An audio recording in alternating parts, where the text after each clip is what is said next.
CMR jewellery మన కాకినాడలో అతిపెద్ద జ్యువెలరీ షోరూమ్ మార్చి 30న గొప్ప ప్రారంభం. ఇది నిజంగా బ్రేకింగ్ న్యూస్. పిఠాపురంలో పవన్ కళ్యాణ్ యాత్రపై ఉత్కంఠ కొనసాగుతుంది. ప్రస్తుతానికి పవన్ కళ్యాణ్ యాత్రకి పోలీసులు బ్రేక్ వేసినట్టుగా తెలుస్తుంది. ఈ బ్రేక్లో చాలా స్పష్టంగా పోలీసులు ఒక నోటీస్ ఇచ్చినట్టుగా తెలుస్తుంది.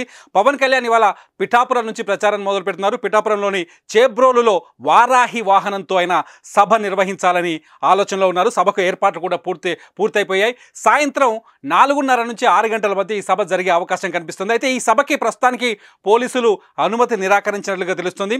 అనుమతుల్లో కూడా చాలా స్పష్టంగా పోలీసులు ఒక మాట చెప్తున్నారు.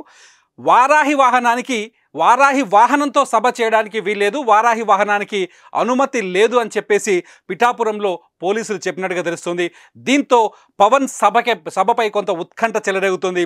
పోలీసులు అనుమతి నిరాకరణ చేశారని తెలియడంతోనే అక్కడ ఉద్రేకం కనిపిస్తోంది. జన సైనికులు ప్రభుత్వం పైన పోలీసుల పైన విమర్శలు చేస్తున్నారు, వ్యతిరేకంగా నినాదాలు చేస్తున్నట్టు కనిపిస్తోంది. ఉదయం నుంచి ఇవాళ నుంచి పవన్ కళ్యాణ్ ఆంధ్రప్రదేశ్లో వారాహి యాత్రకు శ్రీకారం చుట్టారు. పవన్ కళ్యాణ్ చాలా రోజుల తర్వాత వారాహి వాహనాన్ని వెలికి తీసుకొచ్చారు. వారాహి వాహనంలో ఆంధ్రప్రదేశ్లో ఎలక్షన్స్ కోసం ప్రచారం మొదలుపెట్టారు. వారాహి వాహనం ద్వారానే ప్రజల్లోకి వెళ్ళాలని చెప్పేసి షెడ్యూల్ కూడా ఖరారు చేశారు. వారాహి వాహనంతో పవన్ కళ్యాణ్ ప్రచారం చేస్తారని గడిచిన వారం రోజులుగా ప్రచారం జరుగుతోంది.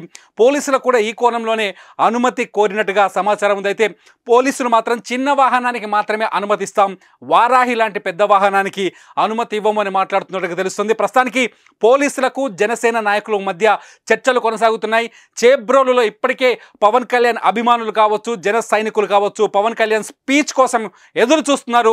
వైఎస్ జగన్మోహన్ రెడ్డి సర్కార్ని ఎలాగైనా కూలుస్తాను, వైఎస్ జగన్మోహన్ రెడ్డి సర్కారుని ఓడించి తీరుతాను, ప్రభుత్వ వ్యతిరేక ఓటుని ఒక్కటి చేస్తాను అని చెప్పిన పవన్ కళ్యాణ్ ఇవాళ తొలిసారిగా జన సముద్రంలోకి దూకుతున్నారు.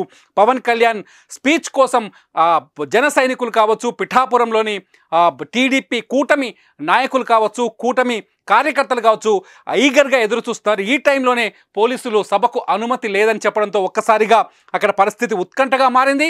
పవన్ కళ్యాణ్ సభకు అనుమతి ఉంటుందా లేదా అనే సస్పెన్స్ మొదలైంది. పోలీసులు మాత్రం చాలా స్పష్టంగా చెప్తున్నారు, వారాహి వాహనానికి అనుమతి లేదు, వారాహి లాంటి పెద్ద వాహనానికి అనుమతి లేదని చెబుతున్నట్టుగా తెలుస్తుంది. ప్రస్తుతానికైతే చర్చలు కొనసాగుతున్నాయి. ఇది ప్రభుత్వం పైన ఒకసారి, ఎందుకంటే పోలీసులు అనుమతి నిరాకరించారంటే ఆటోమేటిక్గా అధికారంలో ఉన్న గవర్నమెంట్ పైన విమర్శలు వస్తాయి.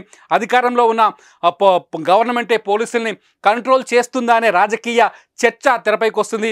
ఈ నేపథ్యంలోనే కావాలనే పోలీసులు పవన్ కళ్యాణ్ సభను అడ్డుకోవడానికి లేకపోతే పవన్ కళ్యాణ్ సభని బ్రేక్ చేయడానికి ఈ నిర్ణయం తీసుకున్నారనే చర్చకు రాజకీయంగా తెరలేసింది. ఒక్కసారిగా ఏం జరుగుతుంది పిఠాపురంలో అనే విధానం మొదలైంది. ఈరోజు సాయంత్రం పవన్ కళ్యాణ్ సభ జరగాల్సింది. ఈ సభకు సంబంధించిన షెడ్యూల్ ఆల్రెడీ ఉన్నప్పటికీ కూడా పోలీసులు ఎందుకు ఇప్పటి వరకు వారాహి వాహనం అంశం గురించి లేవనెత్తలేదు, వారాహి వాహనానికి అనుమతి లేదని ముందెందుకు చెప్పలేదని చెప్పేసి జన సైనికులు, జనసేన నాయకులు, కూటమి నాయకులు, కూటమి కార్యకర్తలు ఆందోళన వ్యక్తం చేస్తున్నారు.